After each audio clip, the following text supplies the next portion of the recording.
ಲೋಕಾಕಾಶ ಭಾಗ 19. ಸಮಸ್ತ ಕೇವಲಿಗಳಿಗೆ ಜಯವಾಗಲಿ, ಸಮಸ್ತ ನನ್ನ ಗುರುಗಳಿಗೆ ಜಯವಾಗಲಿ. ಬರೆದಿರುವುದನ್ನು ಸ್ವಲ್ಪ ನೋಡಿಕೊಳ್ಳಿರಿ ಸ್ವಚ್ಛವಾಗಿ. ನಾನು ಅದನ್ನು ಹೇಳುತ್ತಾ ಹೋಗುತ್ತೇನೆ, ನೀವು ಕೂಡ ಜೊತೆಯಲ್ಲಿ ಬರ್ಕೊಂಡು ಹೋದರೆ ಭಾಳ ಒಳ್ಳೆಯದನ್ನು. ಪ್ರಳಯ ಆಗಿ ಮುಂದೆ ಪುನಃ ಭೂಮಿ, ಪರ್ವತ, ನದಿ, ಉಪಸಮುದ್ರ ಆದಿಗಳ ರಚನೆ ಆಗುವಾಗ ಅಯೋಧ್ಯೆ ಸ್ಥಳ ಮತ್ತು ಸಮ್ಮೇದ ಶಿಖರ್ಜಿ ಸ್ಥಳ ಮಾತ್ರ ಅದೇ ಸ್ಥಳದಲ್ಲಿ ಬರುತ್ತದೆ. ಕಾರಣ ಚಿತ್ರಾಪೃಥ್ವಿಯಲ್ಲಿ ಸ್ವಸ್ತಿಕಗಳು ಇವೆ. ಅವು ತಮ್ಮ ಕ್ಷೇತ್ರ ಬದಲಾಯಿಸುವುದಿಲ್ಲ, ನಾಶ ಕೂಡ ಆಗುವುದಿಲ್ಲ, ಅಕೃತ್ರಿಮ ಇದ್ದಾವೆ. ಇಲ್ಲಿ ಸ್ವಸ್ತಿಕದ ಪರಿಭಾಷೆಯನ್ನು ಕೇಳ್ರಿ, ಇದು ಬಹಳ ಮಹತ್ವಪೂರ್ಣ ವಿಷಯ ಮತ್ತು ನೀವು ಇದನ್ನು ಬರ್ಕೋಬೇಕು. ನೋಡಿ, ಇಲ್ಲಿ ಸ್ವಸ್ತಿಕ ಅಂದರೆ ಏನು ಅಂದರೆ ಜೈನ ಧರ್ಮದಲ್ಲಿ ಎಲ್ಲ ಕಡೆ ಸ್ವಸ್ತಿಕ ಬಿಡಿಸ್ತಾರಲ್ಲ, ಅದರ ಅರ್ಥ ಏನು? ಅದು ಏನು? ಹಾಗಂದ್ರೆ ಏನು? ಸ್ವಸ್ತಿಕ ಅಂದರೆ ತನ್ನ ಅಸ್ತಿತ್ವವನ್ನು ಕಳೆದುಕೊಳ್ಳುವುದಿಲ್ಲ, ಅದನ್ನು ಸ್ವಸ್ತಿಕ ಎನ್ನುವರು. ಇದು ಬಹಳ ಮಹತ್ವಪೂರ್ಣ ಬಿಂದು, ಇದನ್ನು ಬರೆದಿಟ್ಕೊಳ್ರಿ. ಈಗ ನಿಮಗೆ ಅದಕ್ಕೆ ಶಾಸ್ತ್ರದ ಪ್ರಕರಣ ಕೊಡ್ತೀನಿ. ಈಗ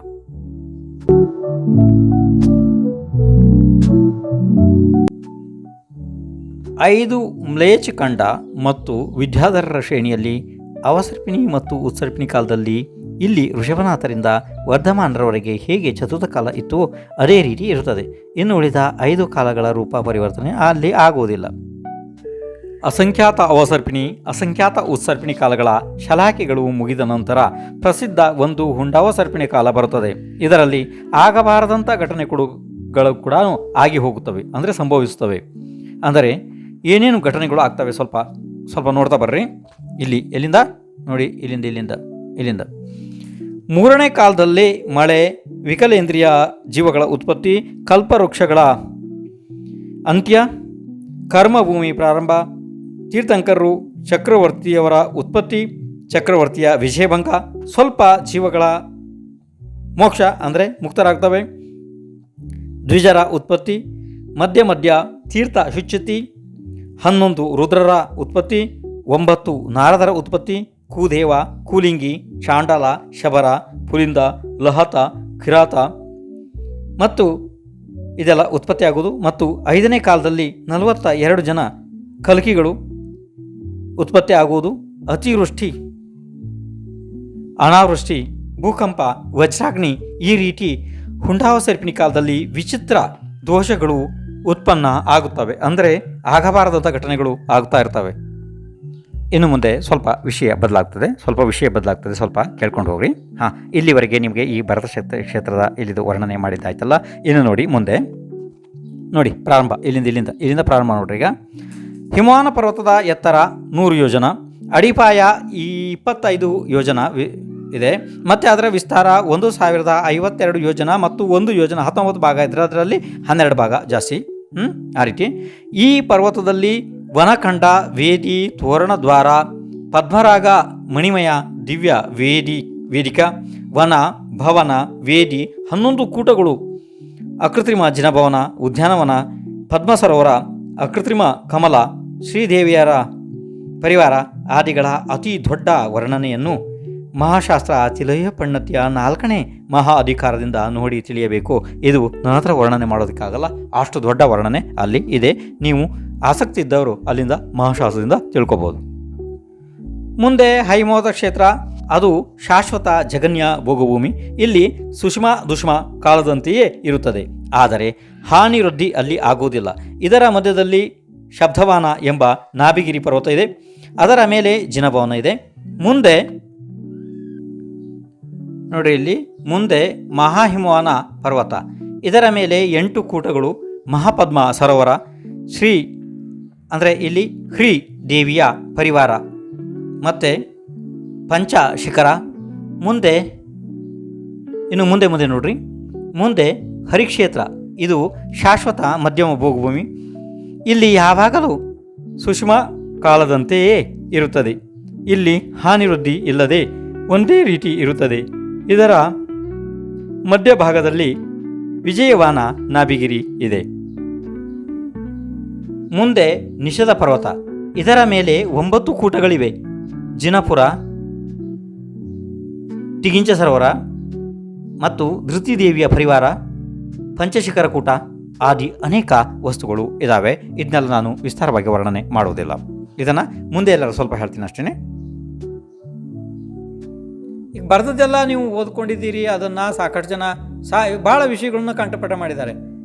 ಇದರ ಸಂಬಂಧಿ ಅಂದರೆ ಇದಕ್ಕೆ ಸಂಬಂಧಪಟ್ಟು ಮುಂದೆ ಚಿತ್ರ ಇದೆ. ಹಾಗಾದರೆ ಅದನ್ನು ಈಗ ನೋಡೋಣ, ಚಿತ್ರ ನೋಡಿ ಕಲಿಬೇಕು. ಅದರೊಳಗಡೆ ಬೇಗ ಜ್ಞಾನ ಆಗ್ತದೆ ಚಿತ್ರದೊಳಗಡೆ. ಈ ರೀತಿ ಕಾಲಚಕ್ರದ ಚಿತ್ರವನ್ನು ನೀವು ಹಿಂದೆ ನೋಡಿದ್ದೀರಿ ಮತ್ತು ಬರೆದುಕೊಂಡಿದ್ದೀರಿ. 3 ಪ್ರಕಾರದ ಚಿತ್ರಗಳನ್ನು ನಿಮಗೆ ತೋರಿಸಿದ್ದೆ, ಬೇರೆ ಬೇರೆ ಪ್ರಕಾರದ್ದು. ಅದರಲ್ಲಿ ಹೇಗಾರು ಮಾಡಿಕೊಡ್ರಿ ಅಂತ ನಾನು ಹೇಳಿದೆ. ಈ ಚಿತ್ರ ಭಾಳ ಸರಳ ಇತ್ತು, ಇದನ್ನು ನೀವು ಮಾಡಿಕೊಡ್ರಿ ಅಂತ ಹೇಳಿದ್ದೆ. ಮಾಡಿಕೊಂಡ್ರೆ ಬಿಟ್ಟರೆ ಗೊತ್ತಿಲ್ಲ, ಮಾಡಿಕೊಳ್ಳೇಬೇಕು ನೀವು, ಇಲ್ಲಾಂದ್ರೆ ಮುಂದೆ ಏನು ಗೊತ್ತಾಗೋದಿಲ್ಲ. ನೋಡಿರಿ ಇಲ್ಲಿ ಏನಾಗ್ತದೆ ಅಂತಂದ್ರೆ, ಈಗ ಅದ್ರ ಜೊತೆಗೇ ಒಂದು ವಿಷಯ ಹೇಳಿದ್ದೆ ನಾನು, ಅದು ನೀವು ಮರ್ತಿರ್ಬೇಕೀಗ. ನೋಡಿರಿ, ಈಗ ಕೆಲವೊಂದು ಮಹಾಶಾಸ್ತ್ರಗಳಲ್ಲಿ ಇಲ್ಲಿ ಈ 6 ಕಾಲದ ನಂತರ ಇಲ್ಲಿ ಪ್ರಳಯ ಆಗ್ತದಲ್ವಾ, 49 ದಿವಸದ್ದು. ಅದಾದ ನಂತರ ನೋಡಿ ಮತ್ತೆ 6ನೇ ಕಾಲ ಬರ್ತದೆ. ಹೀಗೆ ಕೆಲವೊಂದು ಉಪದೇಶಗಳು. ಇನ್ನು ಕೆಲವು ಶಾಸ್ತ್ರದ ಉಪದೇಶ ಏನು ಅಂದರೆ, ಇಲ್ಲಿ 6 ಕಾಲದ ನಂತರ ಇಲ್ಲಿ 1 ಕಾಲ ಬರ್ತದೆ ಅಂಥೇಳಿ, ಅಂದರೆ 1ನೇ ಸಂಖ್ಯೆ.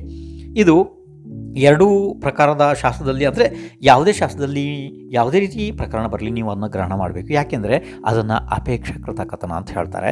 2 ಕೂಡ ಪೂರ 100% ಸತ್ಯ ಇದೆ. ಆದರೆ ನಾವೇನು ಮಾಡಬೇಕು ಅಂದರೆ, ನಮಗೆ ಅನುಕೂಲ ಯಾವ ಕೆಲಸ ಆಗ್ತದೆ, ಸರಳ ಆಗ್ತದೆ, ಯಾವುದಾಗ್ತದೆ ಅದನ್ನು ಆರಿಸಿಕೊಂಡು ನಾವು ಇದನ್ನು ತಿಳ್ಕೊಳ್ಬೇಕಲ್ವಾ.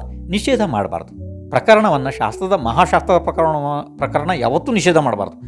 ಅದು ನಾವೇನು ಮಾಡಬೇಕು, ನಮ್ಮ ಅನುಕೂಲಕ್ಕೆ ತಕ್ಕಂಗೆ ನಾವು ತಿಳ್ಕೊಬೇಕಲ್ವ, ಅದನ್ನು ತಿಳಿಯೋದು ಮುಖ್ಯ ಇದೆಯಲ್ವಾ ಅಲ್ವಾ. ಅದಕ್ಕೋಸ್ಕರ ನೋಡ್ರಿ, ಇಲ್ಲಿ ನಾನು ಏನು ಮಾಡಿದ್ದೀನಿ, 6 ಕಾಲದ ನಂತರ 6ನೇ ಕಾಲನೇ ಮಾಡಿದ್ದೀನಿ. ಅರ್ಥ ಆಯಿತು. ಇದು ಭಾಳ ಸರಳ ಸುಲಭವಾದ ಒಂದು ಸುಗಮ ಪದ್ಧತಿ ಇದೆ. ಅದು ಹೇಗೆ, ಯಾಕೆ, ಅಕಸ್ಮಾತ್ ನಾವು ಇಲ್ಲಿ 6 ಕಾಲದ ನಂತರ 1ನೇ ಕಾಲ ಮನ್ನಿಸಿದರೆ ಏನೇನು ಸಮಸ್ಯೆ ಆಗ್ತದೆ ನಮಗೆ, ಅದ್ರ ಬಗ್ಗೆ ಒಂದು ಸ್ವಲ್ಪ ಬಿಂದುಗಳನ್ನು ಹೇಳ್ತೀನಿ ಕೇಳ್ರಿ.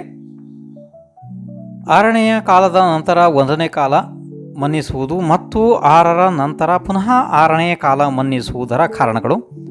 ಅನೇಕ ಮಹಾಶಾಸ್ತ್ರಗಳಲ್ಲಿ 6ರ ನಂತರ 1ನೇ ಕಾಲ ಮನ್ನಿಸಲು ಕಾರಣ ಏನೆಂದರೆ, 20 ಕೋಟಿ ಸಾಗರೋಪಮದ ಒಂದು ಕಲ್ಪಕಾಲ ಮುಗಿದು ಪ್ರಳಯ ಆಗಿ ಪುನಃ ಹೊಸದಾಗಿ ಉತ್ಪತ್ತಿ ಪ್ರಾರಂಭ ಆದಾಗ ಅದು 1ನೆಯ ಕಾಲವೇ ಸತ್ಯ ಇದೆ. ಈ ಕಾರಣದಿಂದಾಗಿ ಹೇಳಿದ್ದಾರೆ, ಮತ್ತು ಇದನ್ನು ನಿಷೇಧಿಸಲು ಕೂಡ ಬರುವುದಿಲ್ಲ. ಆದರೆ ನನ್ನಂತಹ ಕಡಿಮೆ ಜ್ಞಾನಿಗಳಿಗೆ ಮುಂದೆ ಸರಳವಾಗಿ ನೆನಪು ಇಡುವಲ್ಲಿ, ಕಲಿಯುವಲ್ಲಿ ಅನೇಕ ಗೊಂದಲಗಳು ಆಗುತ್ತವೆ. ಅವುಗಳಲ್ಲಿ ಕೆಲವೊಂದು ಗೊಂದಲಗಳನ್ನು ಹೇಳುತ್ತೇನೆ.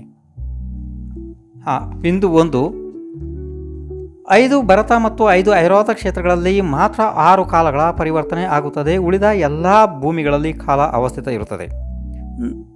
ಬಿಂದು 2, ಕಾಲಗಳ ಹೆಸರು ಕಲಿಯುವಾಗ ಕ್ರಮವಾಗಿ ಸೂಕ್ಷ್ಮ ಸೂಕ್ಷ್ಮ ಸೂಕ್ಷ್ಮ ಸೂಕ್ಷ್ಮ ದುಷ್ಮ ದುಷ್ಮ ಸೂಕ್ಷ್ಮ ದುಷ್ಮ ದುಷ್ಮ ದುಷ್ಮ.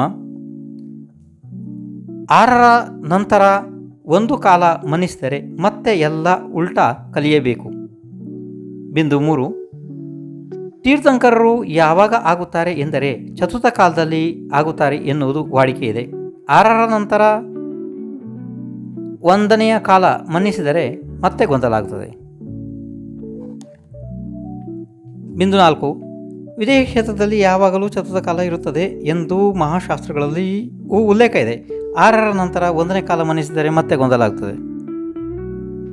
ಬಿಂದು 5, ಮಹಾಪುರುಷರು ಯಾವಾಗ ಆಗುವರೆಂದು ಕೇಳಿದರೆ ಚತುರ್ಥ ಕಾಲ ಎನ್ನುವ ವಾಡಿಕೆ ಇದೆ. ಬಿಂದು 6, ಮೋಕ್ಷ ಯಾವ ಕಾಲದಲ್ಲಿ ಆಗುತ್ತದೆ, ಚತುರ್ಥ ಕಾಲದಲ್ಲಿ ಆಗುತ್ತದೆ. ಬಿಂದು 7, ಶಾಶ್ವತ ಭೂಮಿಗಳಾದಂತಹ ಹೈಮವತ ಹೈರಣವತದಲ್ಲಿ 3ನೇ ಕಾಲ, ಹರಿ ರಮೇಕದಲ್ಲಿ 2ನೇ ಕಾಲ, ದೇವಕರು ಉತ್ತರಕರು 1ನೇ ಕಾಲ. 6ರ ನಂತರ 1 ಕಾಲ ಮನ್ನಿಸಿದರೆ ಇವೆಲ್ಲ ಗೊಂದಲಗಳು ಆಗ್ತವೆ ಮತ್ತೆ.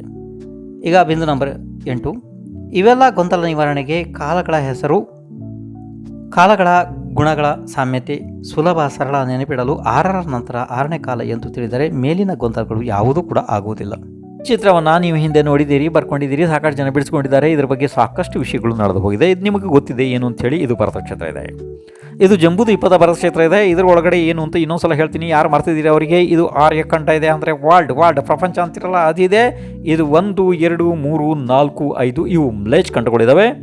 ಇದೆಲ್ಲ ಸೇರಿ 1, 2, 3, 4, 5, 6 ಸೇರಿದರೆ ಇದು ಷಟ್ಖಂಡ. ಇದನ್ನು ಷಟ್ಖಂಡ ಅಂತ ಹೇಳ್ತಾರೆ. ಯಾವುದು ಇದು ಜಿನೇಂದ್ರ ಭಗವಾನರ ವಾಣಿಯಲ್ಲಿ. ಆದರೆ ನಿಮಗೆ ಶಾಲೆಯಲ್ಲಿ ಕಲಿಸಿದ್ದು ಏನಿದೆ ಅಂತಂದರೆ ಆ ಷಟ್ಖಂಡಗಳು ಬೇರೆ. ಯಾವುದು ಯುರೋಪು, ಆಸ್ಟ್ರೇಲಿಯಾ, ಏಷ್ಯಾ ಖಂಡ ಇದು ಏನಿದೆ ನೋಡಿ, ಇದ್ರ ಒಳಗಡೆ, ಇದು ಪ್ರಪಂಚದ ಒಳಗಡೆ ಇದೆ. ಅರ್ಥ ಮಾಡ್ಕೊಳ್ರಿ ಇದನ್ನ. ಮತ್ತು ಪೆಸಿಫಿಕ್, ಹಿಂದೂ ಮಹಾಸಾಗರ, ಅಟ್ಲಾಂಟಿಕ್ ಎಲ್ಲನೂ ಇದ್ರ ಒಳಗಡೆ ಇದ್ದಾವೆ. ಇದನ್ನು ಭಗವಾನ್ ಉಪಸಾಗರ ಅಂತಾರೆ, ಮಹಾಸಾಗರ ಅಲ್ಲ. ಭಗವಾನ್ ಹೇಳಿರೋ ಮಹಾಸಾಗರ ಇದು ಲವಣ ಸಮುದ್ರ ಇದೆ. ಅದು ವಿಷಯ ಬೇರೆ, ಭಾಳ ದೊಡ್ಡದಿದೆ. ಯಾಕೆಂದರೆ ಅದು ಇದುವರೆಗೆ ವಿಜ್ಞಾನಿಗಳಿಗೆ ಅದು ಅವರ ಗಮನದಲ್ಲಿ ಕಂಡುಹಿಡಿಯೋದಕ್ಕೆ ಬಂದಿಲ್ಲ. ಯಾಕೆಂತಂದರೆ ಇದು ವರ್ಲ್ಡ್ ಏನಿದೆ, ಈ ವರ್ಲ್ಡ್ನ ಒಳಗಡೆ ಅವ್ರದ್ದು ಕೆಲಸ ನಡೀತಿದೆ. ವರ್ಲ್ಡ್ ಬಿಟ್ಟು ಅವರು ಹೊರಗಡೆ ಹೋಗೋಕ್ಕಾಗಿಲ್ಲ. ಮೇಲೆ ಹೋಗ್ಬೋದು, ಇಲ್ಲಿ ತನಕ ಮೇಲೆ ಹೋಗ್ಬೋದು ಅಷ್ಟೇ. ಆದರೆ ಅವರು ಸೈಡ್ನಲ್ಲಿ ಅಂದರೆ ಫ್ಲ್ಯಾಟ್ ಅಲ್ಲಿ ಎಲ್ಲಿಗೆ ಹೋಗೋಕ್ಕಾಗಿಲ್ಲ ಇದುವರೆಗೆ. ಅರ್ಥ ಆಯಿತು? ಇಲ್ಲಿ ತನಕ ಸ್ವಲ್ಪ, ಇಲ್ಲಿ ತನಕ ಮೇಲೆ ತನಕ ಬರ್ಬೋದು ಅಷ್ಟೇ. ಅಂದರೆ ಇಲ್ಲಿ ತನಕ ಮೇಲೆ ತನಕ ಬರ್ಬೋದು ಅಷ್ಟೇ, ಮೇಲೆ. ಇನ್ನು ಅದಾದಮೇಲೆ ನೋಡಿ, ಇದುವರೆಗೆ ವಿಜ್ಞಾನಿಗಳಿಗೆ ಇಲ್ಲಿ ಗಂಗಾ ಸಿಂಧು ನದಿಗಳು ಅಥವಾ ಈ ವಿಜಯ ಪರ್ವತ ಅಥವಾ ಲವಣ ಸಮುದ್ರ ಇದು ಇನ್ನೂವರೆಗೆ ಸರ್ಚ್ನಲ್ಲಿ ಸಿಕ್ಕಿಲ್ಲ ಅವರಿಗೆ. ಸ್ಯಾಟಲೈಟ್ಗಳು ಮೇಲೆ ಹೋಗ್ತವೆ, ಖಾಲಿ ನೋಡಿ ಇಷ್ಟು ಮಾತ್ರ ಮೇಲೆ ಹೋಗ್ತವೆ, ಇಷ್ಟೇ. ಇಲ್ಲಿ ಇದ್ರ ಒಳಗಡೆ ತಿರುಗ್ತಿರ್ತವೆ, ಇದೇ ವ್ಯಾಪ್ತಿ ಒಳಗಡೆ ತಿರುಗ್ತಿರ್ತವೆ. ಸ್ಯಾಟಲೈಟ್ಗಳು ಕೂಡ ಲವಣ ಸಮುದ್ರಕ್ಕೆ ಅಥವಾ ಈ ನದಿಯನ್ನು ಅಥವಾ ಈ ಪರ್ವತವನ್ನು ಪಾರು ಮಾಡುವುದಿಲ್ಲ. ಅಕಸ್ಮಾತ್ ಏನಾರು ಅವು ಪಾರು ಮಾಡಿ ಹೋದವು ಅಂದರೆ ಅವು ಮತ್ತೆ ಇಲ್ಲಿಗೆ ಕನೆಕ್ಷನ್ ಕಟ್ ಆಗ್ತದೆ. ಇಲ್ಲಿಯ ರೇಂಜ್ ಒಳಗಡೆ ಅವು ಸಿಗುವುದಿಲ್ಲ. ಆದ್ದರಿಂದ ಅವುಗಳನ್ನು ಅದರ ಒಂದು ವ್ಯಾಪ್ತಿ ಒಳಗಡೆ ಅವರು ಕಳಿಸಿರ್ತಾರೆ. ಆ ವ್ಯಾಪ್ತಿಯಲ್ಲಿ ಅವುಗಳನ್ನು ಕೆಲಸ ಮಾಡುವಂತೆ ನಿಯಂತ್ರಿಸುತ್ತಾ ಇರುತ್ತಾರೆ. ಆ ನಿಯಂತ್ರಣದಲ್ಲಿ ಅವು ಇರೋದ್ರಿಂದ ಅಲ್ಲೇ ಇರ್ತವೆ. ಅಕಸ್ಮಾತ್ ಹೊರಗಡೆ ಹೋಯ್ತು ಅಂದರೆ ಅದನ್ನು ಫೇಲ್ ಅಂತ ಹೇಳಿ ಮತ್ತು ಅದನ್ನು ವಾಪಸ್ ಯಾರು ತರೋದಕ್ಕೆ ಸಾಧ್ಯ ಇಲ್ಲ. ಅದಕ್ಕೆ ಕಾರಣ ಏನು ಅಂತಂದರೆ, ಈಗ ಇಲ್ಲಿ ನಮ್ಮದು ಈಗ ಪಂಚಮ ಕಾಲ ನಡೀತಾ ಇದೆ. ಈ ವರ್ಲ್ಡ್ ನೀವು ಅಂತಿರಲ್ಲ, ಇದು ಈ ಭಾರತ ಕ್ಷೇತ್ರದ ಆರ್ಯಖಂಡದ ಒಳಗಡೆ ಈಗ ಪಂಚಮ ಕಾಲ ನಡೀತಾ ಇದೆ. ಆದರೆ ಈ ಲವಣ ಸಮುದ್ರ ಮತ್ತು ಇಲ್ಲೆಲ್ಲ ಕಾಲಗಳು ಬೇರೆ ಬೇರೆ ನಡೀತಾ ಇದ್ದಾವೆ. ಆ ಕಾಲಕ್ಕೂ ಈ ನಮ್ಮ ಇಲ್ಲಿಯ ಸಾಮಗ್ರಿಗಳಿಗೂ ಕೆಲಸ ಭಾಳ ವ್ಯತ್ಯಾಸ ಆಗ್ತದೆ. ಅದು ಭಾಳ ದೊಡ್ಡ ವಿಷಯಗಳಿದ್ದಾವೆ. ಅದಕ್ಕೆ ಭಾಳ ಕಲಿಬೇಕಾಗ್ತದೆ. ಅದು ಈಗ ಬೇಡ. ಈಗ ಇಷ್ಟಾದ ನಂತರ ಈಗ ನಿಮಗೆ ತೃತೀಯ ಕಾಲದ ಅಂತಿಮ ಭಾಗದಲ್ಲಿ ಮತ್ತು ಚತುರ್ಥ ಕಾಲದಲ್ಲಿ ಎಲ್ಲ ಸೇರಿ ಒಟ್ಟು ಎಷ್ಟು 12 ಜನ ಚಕ್ರವರ್ತಿಗಳಾದರೂ ಗೊತ್ತಿದ್ದು. 12 ಜನ ಚಕ್ರವರ್ತಿಗಳು ಆಗಿದ್ದು ಗೊತ್ತಿದ್ದು ನಿಮಗೆ, ಓದಿಸಿದ್ದಾಗಿತ್ತು, ಎಲ್ಲ ಬರೆದಿದ್ದು, ನೀವು ಎಲ್ಲ ಮಾಡಿಸಿದ್ದು ನಿಮ್ಗೆ ಗೊತ್ತಿದೆ. ಅದು ನೀವು ಮೊದಲೇ ನನಗೆ ಹೇಳೋದಕ್ಕಿಂತ ಮೊದಲೇ ನಿಮ್ಗೆ ಗೊತ್ತಿದೆ 12 ಜನ ಚಕ್ರವರ್ತಿಗಳು ಆದರು. ಅದರಲ್ಲಿ 12 ಜನ ಚಕ್ರವರ್ತಿಗಳು ಅಂತಂದ ತಕ್ಷಣ ನೋಡಿ, ಇಲ್ಲಿ ಒಂದು ಆರ್ಯಖಂಡ, ಇದು ಮ್ಲೇಚ್ ಅಂದರೆ 5 ಮ್ಲೇಚ್ ಖಂಡ, ಒಂದು ಆರ್ಯಖಂಡ. ಇದನ್ನು ಸಂಪೂರ್ಣ ಗೆದ್ದವರನ್ನು ಏನಂತಾರೆ, ಷಟ್ಖಂಡಾಧಿಪತಿ ಚಕ್ರವರ್ತಿ ಅಂತ ಹೇಳ್ತಾರೆ. ಇದು 6 ಖಂಡಗಳು ಆಯಿತು. ಇನ್ನು 3 ಖಂಡಗಳನ್ನು ಗೆದ್ದವರು ಅಂದರೆ ಅರ್ಧ ಚಕ್ರವರ್ತಿ. ಇದು ಒಂದು ಅರ್ಥ ಆಯಿತು. ಅಂದರೆ ಒಂದು ಆರ್ಯಖಂಡ, 2 ಮ್ಲೇಚ್ ಖಂಡಗಳನ್ನು ಗೆದ್ದವರು ಅರ್ಧ ಚಕ್ರವರ್ತಿ. ಅವ್ರು ಯಾರು? ನಾರಾಯಣ ಮತ್ತು ಪ್ರತಿನಾರಾಯಣರು. ಎಷ್ಟಾದರೂ ಅವರು 9 ನಾರಾಯಣ 9 ಪ್ರತಿನಾರಾಯಣ ಆದರೂ ಇದು ನಿಮ್ಗೆ ಗೊತ್ತಿದೆ ಅಲ್ವಾ? ಶಾಲಕಾ ಪುರುಷರಲ್ಲಿ ಬರ್ತಾರೆ ನೋಡ್ರಿ. ಇಷ್ಟಾದ್ಮೇಲೆ ಇನ್ನು ಮುಂದೆ ಕೇಳ್ರಿ. ಇದು ನಿಮ್ಗೆ ಗೊತ್ತಾಗ್ತಾ ಇದೆ ಇದೀಗ? ಸ್ವಚ್ಛ ಗೊತ್ತಾಯಿತು. ಇನ್ನು ಹೇಳುವ ಅವಶ್ಯಕತೆ ಇಲ್ಲಲ್ಲ ಇದು. ನೀವು ಮತ್ತು ಇನ್ನೊಂದು ಕೇಳಿ. ಈಗ ಸ್ಯಾಟಲೈಟ್ಗಳು ಏನು ಮಾಡ್ತವೆ, ಇಲ್ಲಿ ತನಕ ಮಾತ್ರ ಮೇಲೆ ಹೋಗ್ತವೆ. ಇಲ್ಲಿ ತನಕ ಹೋಗಿ ಇಲ್ಲಿದು ಮಾತ್ರ ಇಷ್ಟು ಮಾತ್ರ ಚಿತ್ರಣಗಳನ್ನ ಕಳಿಸ್ತವೆ. ಅವು ಹೊರಗಡೆ ಹೋಗೋದಕ್ಕೆ ಸಾಧ್ಯ ಇಲ್ಲ. ಹೊರಗಡೆ ಹೋದ್ರೆ ಫೇಲ್ ಆಗ್ತಾವೆ, ನೆನ್ಪಿಟ್ಕೊಡ್ರಿ. ಆದ್ದರಿಂದ ಈ ವಿಜ್ಞಾನಿಗಳಿಗೆ ಇದುವರೆಗೆ ಇವು ಯಾವೂ ಕೂಡ ಇದುವರೆಗೆ ಗಮನದಲ್ಲಿ ಬಂದಿಲ್ಲ. ಇದಾದ ನಂತರ ಇನ್ನೊಂದು ವಿಷಯ ಕೇಳ್ರಿ. ಇಲ್ಲಿ ಏನು ಬರ್ತದೆ, ನೀವು ಒಂದು ಶಬ್ದ ಕೇಳಿರ್ಬೋದು, ಯಾರ್ದು ಸೈಂಟಿಸ್ಟ್ಗಳದು, ಏನಂತ ಟ್ರಯಾಂಗಲ್ ಲೈನ್, ಟ್ರಯಾಂಗಲ್ ಏರಿಯಾ ಅಂತಂದರೆ ಇಲ್ಲಿ ಏನಾಗ್ತದೆ, ಈ ಟ್ರಯಾಂಗಲ್ ಬರ್ತದೆ ನೋಡು, ಇಂಥ ಏರಿಯಾಗಳು. ಇದನ್ನು ಯಾವುದನ್ನು ಕೂಡ ಅವರು ಇದುವರೆಗೆ ಪಾಸ್ ಮಾಡೋಕ್ಕೆ ಆಗಿಲ್ಲ. ಕೇವಲ ಅವರಿಗೆ ಇದೊಂದು ಆ್ಯಂಗಲ್ ಮಾತ್ರ ಗೊತ್ತಾಗಿದೆ. ಬಾಕಿ ಈ 3 ಆ್ಯಂಗಲ್ ಇನ್ನೂ ಕೂಡ ಗೊತ್ತಾಗಿಲ್ಲ. ಇದನ್ನು ಇನ್ನೂವರೆಗೆ ಅವರು ಪಾಸ್ ಮಾಡೋಕ್ಕಾಗಿಲ್ಲ. ಇನ್ನೊಂದು ಸ್ವಲ್ಪ ನೆನ್ಪಿಟ್ಕೊಳ್ರಿ. ಇದಾದ ನಂತರ ಇನ್ನು ಮುಂದೆ ಈಗ ನಿಮಗೆ ಮೇಲೆ ಹೋದಂಥ ಸ್ಯಾಟಲೈಟ್ಗಳು ಅಂದರೆ ಅಂತರಿಕ್ಷ ಯಾವ ರೀತಿ ಕೆಲಸ ಮಾಡ್ತವೆ ಅನ್ನೋದ್ರ ಬಗ್ಗೆ ಒಂದು ಸ್ವಲ್ಪ ಸಣ್ಣ ಒಂದು ಉದಾಹರಣೆಯನ್ನು ಹೇಳ್ತೀನಿ. ಅವು ಯಾಕೆ ಗೋಲಾಕಾರವಾಗಿ ತೋರಿಸ್ತವೆ, ಇದು ಸತ್ಯ. ಯಾಕೆಂತಂದರೆ ಈ ಭೂಮಿ ಏನಿದೆ, ನಿಮ್ಮ ವರ್ಲ್ಡ್ ಏನಿದೆ, ಇದು ಚಿತ್ರಪೃಥ್ವಿಯಿಂದ 1 ಯೋಜನ ಪ್ರಮಾಣ ಮೇಲೆ ಎದ್ದಿದೆ. ಈಗ ಅರ್ಥ ಆಯಿತು? 1 ಯೋಜನ ಪ್ರಮಾಣ ಮೇಲೆ ದ್ವೀಪ ರೀತಿಯಲ್ಲಿ ಮೇಲೆ ಬಂದಿದೆ. ಅದು ಗೋಲಾಕಾರವೇ ಕಾಣ್ತದೆ, ಅದರಲ್ಲಿ ಏನು ದೋಷ ಇಲ್ಲ. ಅದಾದ ನಂತರ ಇದು ಪ್ರಳಯದ ಸಮಯದಲ್ಲಿ ಇದು ಸಂಪೂರ್ಣ ಎಲ್ಲನೂ ಕರಗಿ ಹೇಗೆ ದೊಡ್ಡ ಬೆಣ್ಣೆಯ ಮುದ್ದೆಯನ್ನು ಕಾದಿರುವ ಹಂಚಿನ ಮೇಲೆ ಇಟ್ಟರೆ ಯಾವ ರೀತಿ ಕರಗಿ ಎಲ್ಲನೂ ಸ್ಪ್ರೆಡ್ ಆಗುತ್ತದೆ, ಅಂದರೆ ಎಲ್ಲ ಕೆಳಗಡೆ ಹೋಗ್ತದೆ. ಆ ರೀತಿಯಾಗಿ ಇವೆಲ್ಲ ಎದ್ದಿರುವಂಥ ಭಾಗಗಳೆಲ್ಲನೂ ಫ್ಲ್ಯಾಟ್ ಲೆವೆಲ್ ಆಗ್ತವೆ. ಯಾವಾಗ? ಪ್ರಳಯ ಸಮಯದಲ್ಲಿ 1 ಯೋಜನ ಪ್ರಮಾಣ ಪೃಥ್ವಿ ಸುಟ್ಟು ಭಸ್ಮ ಆಗಿ ಹೋಗ್ತದೆ. ಅರ್ಥ ಆಗ್ತಿಲ್ಲ? ಇದು ಭಾಳ ದೊಡ್ಡ ವಿಷಯಗಳು. ಇರಲಿ. ಇನ್ನು ಮುಂದೆ ನಿಮ್ಗೊಂದು ಸಣ್ಣ ಪ್ರಯೋಗ ಮಾಡಿ ತೋರಿಸ್ತೀನಿ. ಏನು ಅಂತಂದರೆ ಸ್ಯಾಟಲೈಟ್ ಹೇಗೆ ಕೆಲಸ ಮಾಡ್ತವೆ, ಯಾಕೆ ಇದು ಗೋಲಾಕಾರ ಕಾಣ್ತದೆ ಅಂತೇಳಿ. ಅರ್ಥ ಆಯಿತು? ಭೂಮಿಯಿಂದ ಮೇಲೆ ಕಳಿಸಲಾದ ಸ್ಯಾಟಲೈಟ್ಗಳಲ್ಲಿ ಕ್ಯಾಮರಾಗಳನ್ನು ಈ ರೀತಿ ಅಳವಡಿಸಲಾಗಿರುತ್ತದೆ. ಅವು ಎಲ್ಲಿ ಸ್ಯಾಟಲೈಟ್ ಯಾವ ಸ್ಥಳದಲ್ಲಿ ಹೋಗ್ತದೆ ಅಲ್ಲಿಯ ಚಿತ್ರಣವನ್ನು ಕಳಿಸ್ತಾ ಇರ್ತವೆ. ಸ್ಯಾಟಲೈಟ್ ಯಾವುದೇ ರೀತಿ ತಿರುಗಿ ಬಂದರೂ ಕೂಡ ಅದರ ಕೆಮರಾ ಕಣ್ಣಿಗೆ ಭೂಮಿ ಗೋಲಾಕಾರವಾಗಿಯೇ ಕಾಣುತ್ತದೆ, ಅದರಲ್ಲಿ ಯಾವ ತಪ್ಪು ಇಲ್ಲ. ಈ ರೀತಿ ಬರ್ತದೆ ನೋಡ್ರಿ.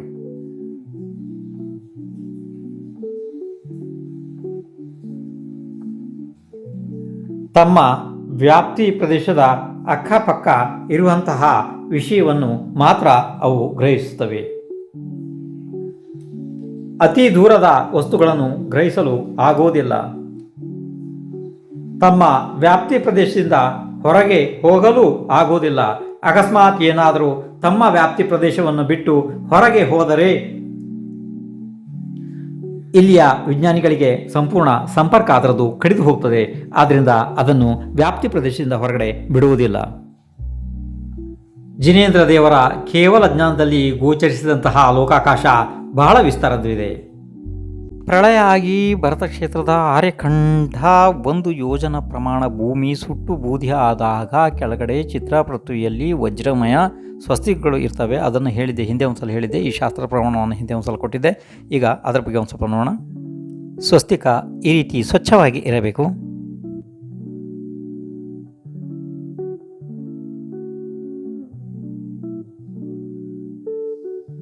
ಈ ರೀತಿಯೆಲ್ಲ ವಿಚಿತ್ರವಾಗಿ ಈ ರೀತಿಯೆಲ್ಲ ವಿಕಾರವಾಗಿ ಮಾಡಬಾರದು. ಈಗೆಲ್ಲ ಹೇಗೆ ಬೇಕಾದ್ರೂ ಮಾಡ್ತಾರೆ, ಅದು ಒಳ್ಳೆಯದಲ್ಲ. ಅದು ಸ್ವಸ್ತಿಕ ಬಿಡಿಸುವಂತಹ ಪದ್ಧತಿಯನ್ನು ಒಂದು ಸ್ವಲ್ಪ ನೋಡಿಕೊಡ್ರಿ.